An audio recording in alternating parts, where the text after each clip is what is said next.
લઈ જવામાં આવી રહ્યો છે અને એરક્રાફ્ટ તો પછી આપણે એ જ ડીએનએ જે મળી આવ્યું છે એની મલ્ટિપલ કોપી, એટલે આપણે ઝેરોક્સ કોપી કહીએ ને, કે આપણે કાગળની મલ્ટિપલ કોપીઝ રાખતા હોઈએ છીએ આપણે સાચવવા માટે, એવી જ રીતના ડીએનએની મલ્ટિપલ કોપીઝ તૈયાર કરવામાં આવે છે.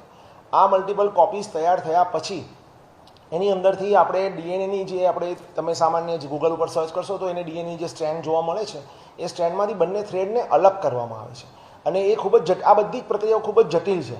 ત્યારબાદ એને જે ડીએનએ માટેનું જે સિક્વેન્સર છે એ સિક્વેન્સર પર એને રન કરવામાં આવે છે અને ત્યારબાદ એની આપણને પ્રોફાઇલ મળે છે. આ ખૂબ જ આજે મેં તમને જેટલા પણ સ્ટેપ્સ કીધા તમામે તમારે સમય માંગી લેવા છે, તેમજ ખૂબ જ ઉચ્ચ કક્ષાની સ્કિલ માંગી લે તેવા છે અને એના માટે ખૂબ જ ધૈર્યની પણ આવશ્યકતા હોય છે.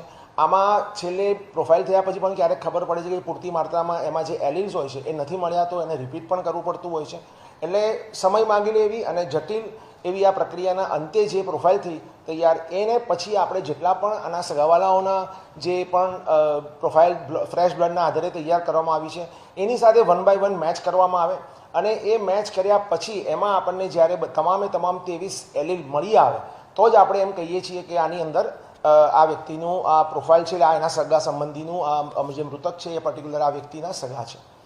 બીજી વાત કરીએ તો જ્યારે પિતાનું અથવા તો પિતાનું કે સનનું એવી રીતના જ્યારે પ્રોફાઇલમાં મેચ થતું હોય ત્યારે એમાં ફરીથી એક એને કન્ફર્મેશન કરવા માટે વાય ક્રોમોઝોમનું એનું ટેસ્ટિંગ કરવામાં આવે. થોડી જ વારમાં નશ્વર દેહને રાજકોટ લઈ જવામાં આવશે. ચાર્ટર્ડ પ્લેન દ્વારા રાજકોટમાં વિજયભાઈ રૂપાણીની અંતિમ વિધિ કરાશે.